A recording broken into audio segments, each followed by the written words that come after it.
looking at the 5 players who we think are going to be the biggest winners under Igor Tudor from now until the end of the season. And I think it's no secret it's a pretty obvious one who we're going to go for the first one, and that is Randal Kolo Muani. It kind of was interesting that he didn't mention him in the interview when he did mention Deki and Bentancur, so I'm not too sure what to read into it. But what we do know is that Randal was a key part of his Juventus team last season and kind of flourished under him at the back end of last season. So I think he's someone that can definitely raise his game from what we've seen so far from Randal. Because in the Premier League, Randal's been awful. Let's be honest. Yeah, been terrible. He really has. So even if he just gets 1 goal in the Premier League, that's more than what we've seen from him. Yeah, exactly. So I think he went to Juve, and I've heard a lot of Juve fans now speak about how good he was, especially in the run-in last season. He did set the world alight when he first came, but actually Igor wasn't the manager then. But obviously once Igor took over... Didn't he get off to quite a good start? Because he scored those 2 goals in his debut, That's what I'm saying, but Igor was the manager then. Right. Because I think was still Motta in that point. But he then went off the boil a bit. Igor takes over. He did have a bit of a second wind in the latter part of the season, and also a fairly decent Club World Cup as well. So he's one that Igor does know well. He knows how to get the best out of him. He was a striker at Juve. He worked very, very hard. He was very good with his pressing. And maybe he'll just change his body language under a manager who knows, who trusts him, who can maybe give him that little bit of confidence. He seems a guy who looks disinterested, doesn't seem like he wants to be at Tottenham. But maybe now the new manager comes in, and manager he knows, he trusts, and knows how to get the best out of him. I think that hopefully will give him the shot in the arm he needs. Now the question is what we do with him in terms of how we play with him, because he's played up front a lot in a 3-4-2-1 under Tudor last season. Obviously Solanke's got that role now. Does he go to a 3-5-2 with both of them up front? Does he change Muani's position to a bit more of a number 10? And that's going to be interesting. Tudor's going to have to work out. Or is Solanke going to be dropped and Muani just go up front? I mean, I think that would be unlikely, but he's just got to do what he thinks is best for the team. So it's going to be very interesting how he plays it. Yeah, in my opinion, we're going to start off in a 3-5-2 with them 2 up top, Muani and Solanke. But I wouldn't be surprised if we do see that 3-4-3 with a Xavi and a Muani behind Dominic Solanke, and I think that can work well as well. So yeah, Muani, first winner under Igor Tudor. Next up, let's go Pedro.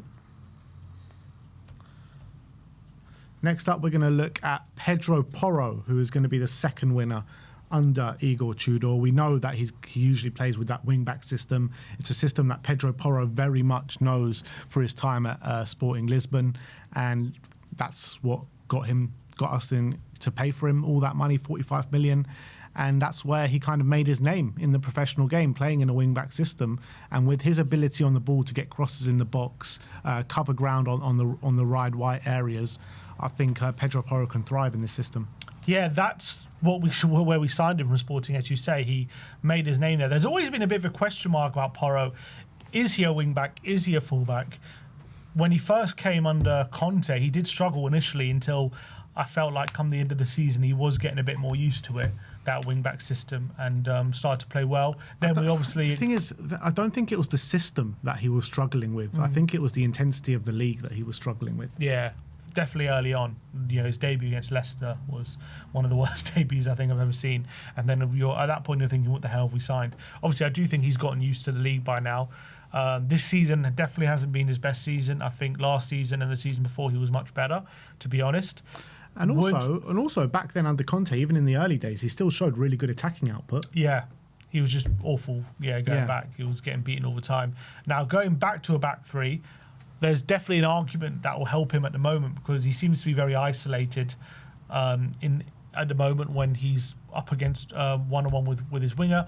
If he's got that wing back, he's got that license to go forward a bit more, and he's got the cover behind him, whether it be a midfielder or third centre back as well, and he's got that support.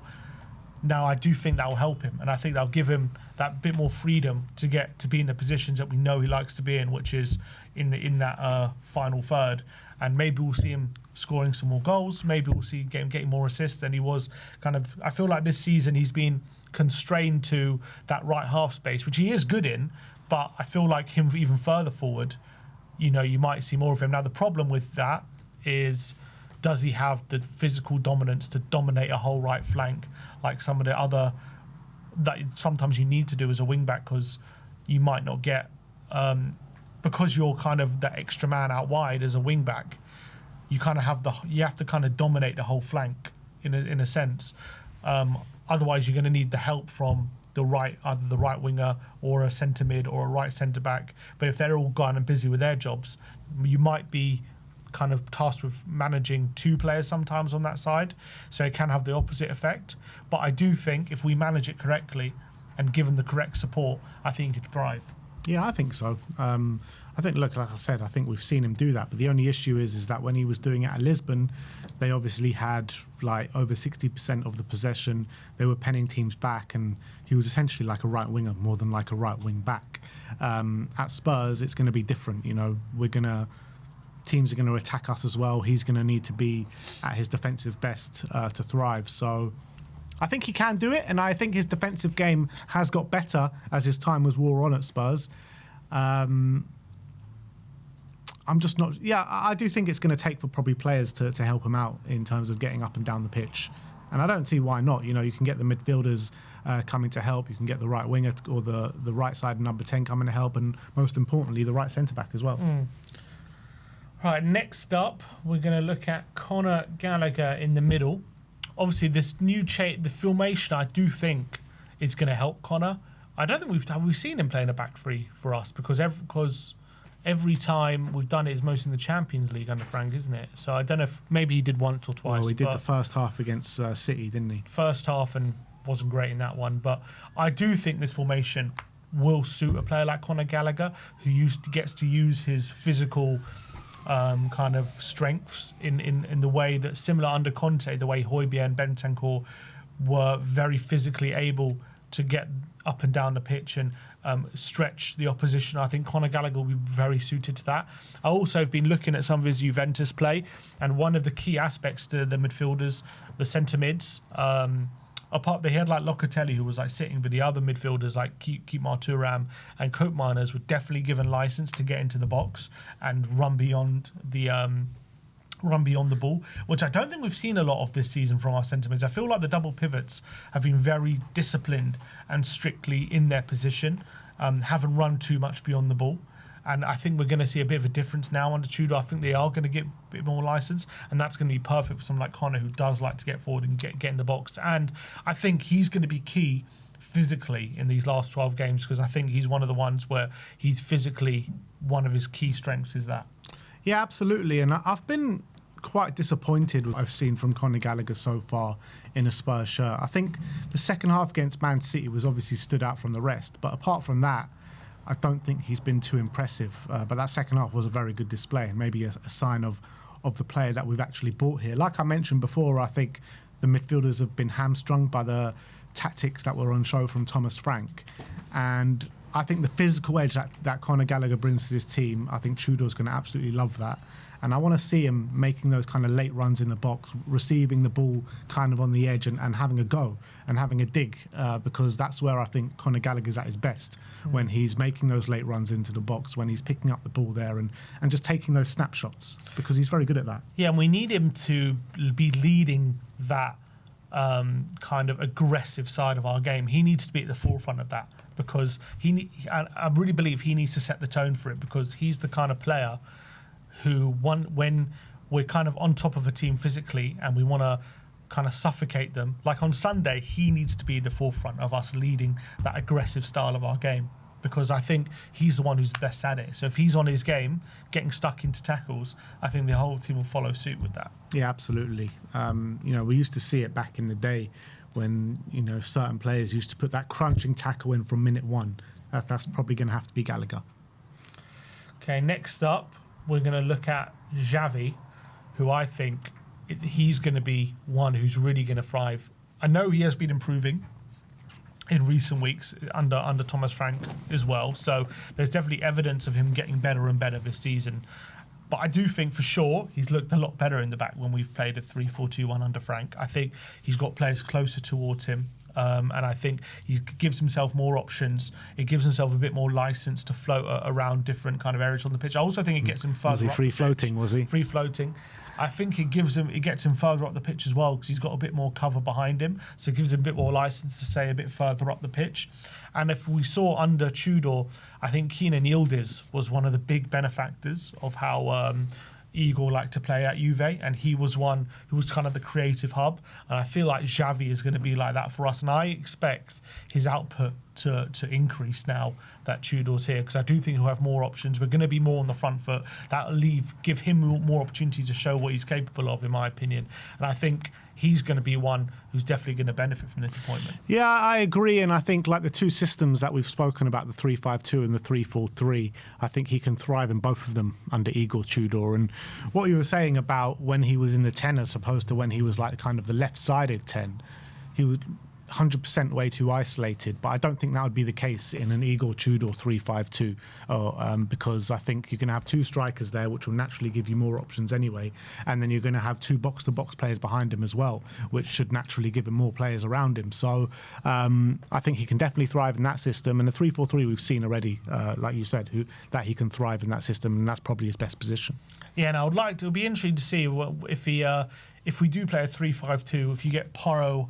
Or, I don't know who's going to play left wing back, maybe Spence. If you get them high up, so you can have a runner to his left, he'll have potentially two runners beyond him in Muani and Solanke, potentially a runner in Porro to his right, and he'll have options behind him with Gallagher and maybe Sarr supporting him. I think and that dynamic gives him a lot more options. When he's in the 4-2-3-1, he's only really got Solanke ahead of him. You had kind of the two wingers very pinned out wide. They weren't even coming to support him either. The midfielder's way too deep. And exactly, they were just disciplined there on the halfway line, and it didn't quite work. And he was always no player within 30 yards of him, it felt like, every time. Yeah. So I feel like this formation will definitely help him a lot more. Absolutely, 100%. I think he's going to thrive, but I think he would have been on this list, whoever the manager coming in was, to be honest. I really believe that.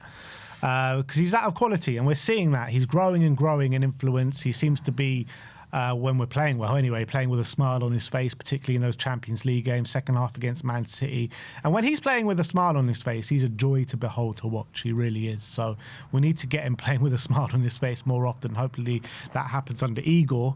But the last player that we're going to talk about is maybe a bit of surprise to you guys, but Radu Dragusin. We're most likely going to play with a three at the back, and with Danso being injured for the foreseeable, we think Radu Dragusin is going to get a lot of minutes. And I think with the way Igor likes to play, I think Radu Dragusin could actually thrive in a system. I know he likes to play a bit of a higher line than what Frank likes to do, but still he likes his defenders to be super aggressive and to be defenders first. And I think Radu Dragusin definitely fits that mould.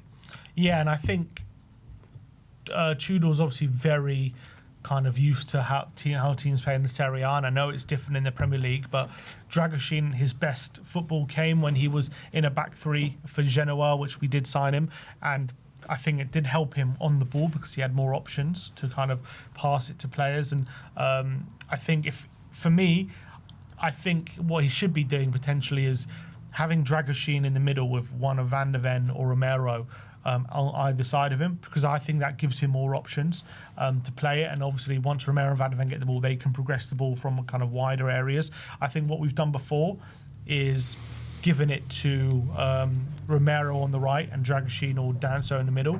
And I think, or even Dragusin's been on left side at centre back as well, which was a horrible, horrible decision from Thomas Frank. I think doing that, it almost limits his options because the wing back is going to be high, and that pass makes it more difficult. So it kind of leaves his only option to the left of him being the central centre back, because I don't think he likes to pass it through to midfield. Whereas if he's in the centre and he's got Van der Ven and Romero either side of him, it gives him more options, I feel like, closer towards him, so he doesn't have to pull off harder passes.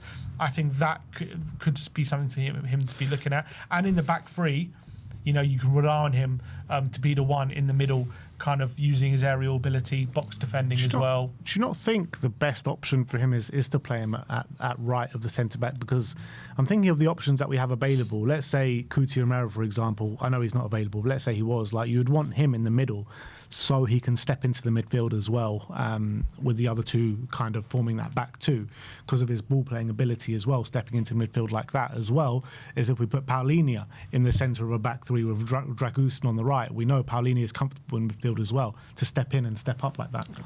So you don't really want Dragusin to do that. In build-up, I don't think you want him on the wide areas because that's where he's less comfortable.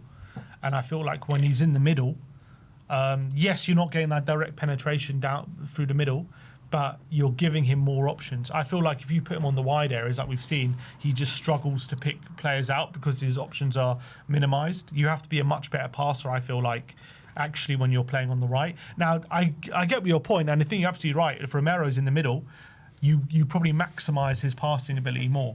But then what you'll do, but the downside to that is your Dragusin's going to suffer in build up, and you might give the ball away more if the opposition target Dragusin in the press. What they'll do is they'll manipulate the pitch to force you to Dragusin and then trigger the press, right? Whereas if he's in the centre, I feel like he has more options to quickly give the ball to who are closer towards him, and that would mean it's going to be harder for the opposition to trigger the press because once he gives it off to Van de Ven or Romero, they're much better on the ball. Whereas if Romero is forced to give it to Dragusin on the right, all of a sudden that's easier to win the ball back off us. That's what I'd argue. Although, one thing I'd say to caveat that is I've been, again, looking a bit more at Tudor's time at like Marseille and Juventus, and when the centre-back does have the ball, the wide centre-backs do seem to split quite wide.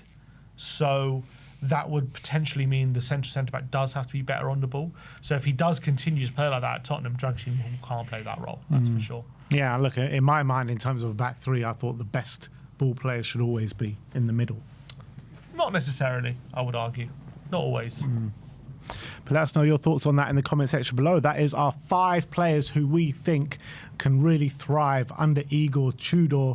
Let us know your 5 players in the comment section below. If you have any comments on our points, let us know as well. But